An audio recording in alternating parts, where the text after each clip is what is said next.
Bueno, antes de nada me presento, soy Javier Carretero, PT en el Basic de Goya. Bueno, como todos soy graduado en Ciencias del Deporte, hice un máster en Dirección Deportiva en Fútbol y, bueno, colegiados como espero que todos vosotros. Para pasar ahí. Vale, voy a hablar un poquito hoy acerca de la hipertrofia, ¿vale? Yo básicamente es lo que más me apasiona dentro del mundo del entrenamiento personal y es lo que voy introduciendo poquito a poco en la mayoría de mis clientes. Obviamente no en todos, pero en la gran mayoría. Vamos a hablar sobre 4 puntitos. El principal y donde más teoría voy a contaros un poco es en el tema de los pilares de la hipertrofia, ¿vale? Luego unos principios básicos que favorecen a que esos 3 pilares concuerden entre sí. Y luego un poquito, métodos de entrenamiento, ahí he seleccionado 3 que para mí son básicos dentro del entrenamiento de hipertrofia, ¿vale? Aunque hay muchos más, o sea, hay múltiples, pero para mí los que más me gustan y los que en mi experiencia más me funcionan son los que he puesto ahí, ¿vale?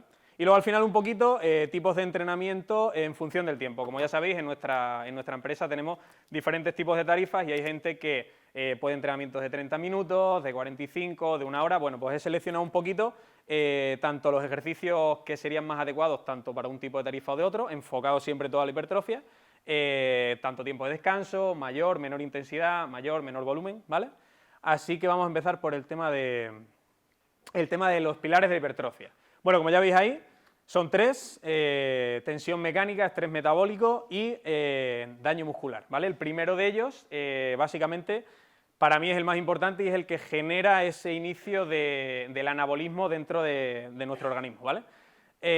Lo que provoca es, al final, una perturbación de la integridad de la musculatura esquelética y eso lo que provoca es que se recluten mayores unidades motoras, ¿vale? Ese reclutamiento de mayores unidades motoras lo que nos hace luego es que obviamente se fatiguen más cantidad de unidades motoras. Entonces, como consecuencia, lo que vamos a conseguir es que se favorezca a una mayor hipertrofia muscular, ¿vale?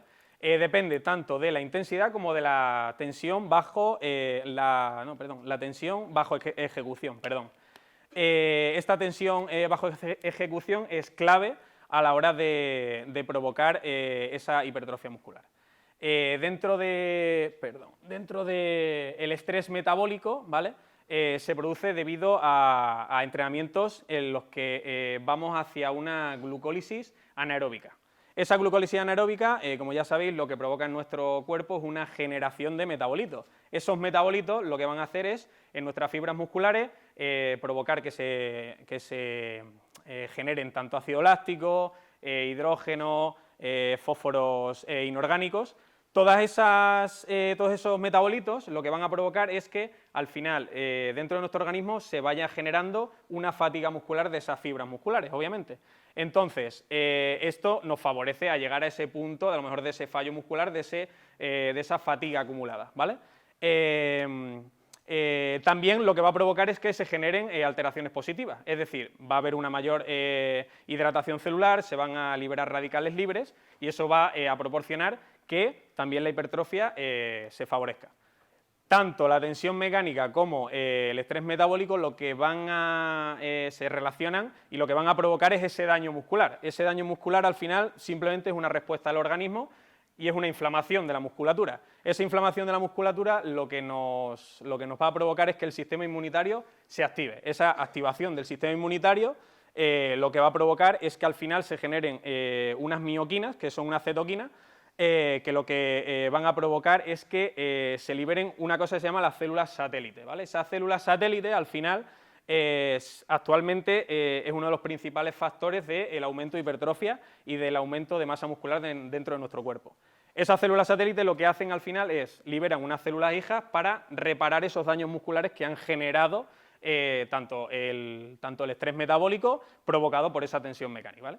Y luego, después ya de haberos contado un poquito aquí el rollo con el tema de la teoría, os voy a decir lo que creo que es lo ideal al final lo ideal en mi experiencia, obviamente. Luego hay estudios y demás que dirán otras cosas, pero lo que a mí siempre me ha funcionado y lo que en mi experiencia creo que es lo más idóneo para llegar a ese punto de hipertrofia muscular. Lo ideal es combinar las 3, ¿vale? No es ni hacer una por separado ni la otra, sino que al final una correcta rutina de entrenamiento diseñada en base a estos 3 pilares va a ser lo que nos genere ese aumento de la masa muscular, esa mejora de la hipertrofia, ¿vale? Ahora os voy a contar un poquito los principios básicos que creo que favorecen a estos tres pilares y cómo se relacionan, ¿vale? Voy a poner un poquito más por aquí. Lo primero, trabajar con series entre el 65% y el 85% del 1RM. Obviamente hay que calcular el 1RM, si no, al final no podríamos hacer esto. Yo os he puesto ahí unas repeticiones que son un poco estándares, ¿vale? No es que haya que basarse de 8 a 12 repeticiones, podríamos subir hasta 15, hasta 6, incluso jugar un poquito más arriba, pero bueno, es al final algo más genérico y representativo de lo que al final es el estándar que se suele decir, ¿vale? Luego, os he puesto que esa favorece a las tres y os voy a explicar el porqué. Al final, trabajar con cargas elevadas pero no máximas lo que nos va a permitir es que controlemos mucho más la ejecución en los ejercicios. Pero al ir con esas cargas elevadas también nos va a permitir que favorezcamos a que esa tensión mecánica genere en nuestro cuerpo mayor estrés metabólico y por lo tanto un mayor daño muscular, ¿vale? Entonces, lo que nos va a permitir también no llegar a esas cargas máximas es que al final, dentro de esos porcentajes de las series del 65-85%, podamos hacer descansos un poquito más cortitos. Esos descansos un poquito más cortos nos van a permitir aumentar tanto el estrés metabólico y, por lo tanto, ese daño muscular. Y como hemos comentado antes, generaremos pues tanto más ácido láctico, más hidrógeno, etc., que nos van a favorecer a esa posterior liberación de las células satélites para generar ese aumento del proceso de la hipertrofia. No sé cómo voy de tiempo, creo que bien, ¿no? Perfectamente. Vale. Bueno, y ahora os voy a hablar un poquito de los métodos de entrenamiento e hipertrofia. He seleccionado tres, ¿vale? Hay múltiples métodos, aparte de este, estaría el 10×10, carga post-fatiga, pre-fatiga, un montón, ¿vale? Pero para mí, las que siempre más he utilizado y al final las que más creo que en mi gusto, o sea, en mi particular opinión, funcionan, serían estas tres, ¿vale? Series descendentes, bueno, mis compañeros estarán hartos de verme allí en la prensa haciendo series descendentes con la gente porque a mí me encantan, ¿vale? Para mí es la favorita y se basa principalmente en, os voy a poner el ejemplo de una prensa, ¿vale? Hacemos el ejercicio de la prensa. Unas 4 series, más o menos, cogeríamos solo la última serie para realizar esta serie descendente, ¿vale? Entonces, ¿qué haríamos? Sería jugar con esas series al fallo, no con las repeticiones al fallo, es decir, cogeríamos, imaginaros, un peso del 70-80% del RM y en esa última serie iríamos a todas las repeticiones que podamos. Hacemos un descanso, nada, 5 o 10 segunditos y volvemos a hacer otra serie con todas las repeticiones que podamos. Y así hasta el fallo muscular, ¿vale? Ese sería uno de los principales métodos de esa mejora de la hipertrofia. Solo lo realizaríamos bueno, se puede realizar en todas las series del ejercicio, pero obviamente no es para todo el mundo. A lo mejor realizar 2 o 3 series descendentes en un mismo ejercicio sería más para una persona ya avanzada que a lo mejor lleve 3 o 4 años entrenando mínimo, ¿vale? Luego, el método REST-PAUSE, lo conoceréis todos. Bueno, los dos primeros supongo que los conoceréis todos, o prácticamente todos. El método REST-PAUSE al final se basa en un poco lo contrario a las series descendentes. En vez de jugar con esas series al fallo, jugamos con esas repeticiones al fallo, ¿vale? Entonces, lo que haríamos sería, mediante esas repeticiones al fallo, hacemos bloques. Hacemos un bloque de repeticiones al fallo, pero dentro de todo el ejercicio. Imaginaros que vamos a hacer 3 bloques o 4 bloques de REST-PAUSE. Entonces haríamos un número de repeticiones al fallo, se descansa entre 10 y 20 segundos y luego se vuelve a realizar otro bloque. Lo normal es que por esa acumulación de la fatiga, a partir del tercer, cuarto bloque ya no se pueda continuar porque va a llegar un punto en el que la persona no va a poder prácticamente ni mover el peso, ni la máquina, ni nada. Entonces suelen ser entre 3 o 4 bloques de series, perdón. Y luego el método del 3-7 es un método relativamente nuevo que descubrí hace poquito, todavía no lo he usado en mí, sí con algún cliente, pero todavía conmigo no. Se basa en realizar 5 series en las que iríamos con el 70% de nuestra RM. Comenzaríamos con, como bien dice ahí, 3 repeticiones, descansamos 15 segundos, 4 repeticiones, descansamos 15 segundos y así hasta 7, siempre con descansos de 15 segundos. Si os veis, todos los 3 métodos de entrenamiento lo que tienen en común es descansos cortitos, alta intensidad o elevada intensidad y al final lo que buscamos es ese estrés metabólico y ese llegar al punto en el que el cuerpo llegue a ese fallo muscular. Y como obviamente he explicado antes, se relaciona todo con esa mejora de la hipertrofia, ¿vale? Particularmente, como he dicho antes, mi favorito sería el de serie descendente y el que más utilizo.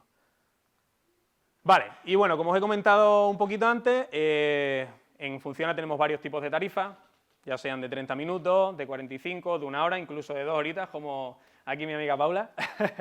Entonces, voy a seleccionar un poquito lo que yo creo que sería lo ideal en función de, obviamente, el tiempo que tenga cada persona. Hay gente que tiene 30 minutos para entrenar y tienes que buscarle el punto de que se vaya a casa muerto, ¿no? O mucha gente busca ese tipo de sensaciones. Entonces, 30-40 minutitos, pues ejercicios multiarticulares que al final impliquen tanto varios grupos musculares como varias articulaciones. Más o menos super series, no llegamos a circuitos porque sí que es verdad que al final los circuitos a la hora de meter cargas elevadas son mucho más complicados, ¿vale? Porque sí que a lo mejor puedes hacer 5 o 6 ejercicios, pero no con una carga como si hicieras 2, ¿vale? Entonces sí que puedes combinar super series de 2-3 ejercicios, perdón, y así llevar un poquito a buscar ese estrés metabólico, ¿vale?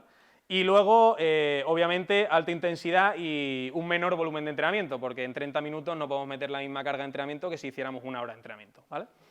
Y luego, a partir de 40 minutos en adelante, hasta más o menos hora y media, podemos trabajar mucho más con ejercicios analíticos, es decir, que aíslen un poquito más la musculatura, ¿vale? Pues ya sea, pues, por ejemplo, un press horizontal para pecho, pues obviamente solo para pecho, aunque trabaje algún otro grupo muscular, pero aislar como tal, aísla más el pecho. Luego, podríamos trabajar también tanto con series individuales como con super series, debido a que al tener un poquito más de tiempo nos permite a lo mejor hacer una serie lineal de un ejercicio para luego llevar a esa serie descendente que hemos comentado anteriormente, ¿vale? Y luego, obviamente, mayor volumen de entrenamiento y una intensidad igual de elevada, debido a que al final lo que buscamos es que el cuerpo vaya siempre a ese punto en el que lleguemos no al fallo muscular, pero prácticamente, que siempre nos quedemos con 1 o 2 repeticiones ahí en la recámara, ¿vale?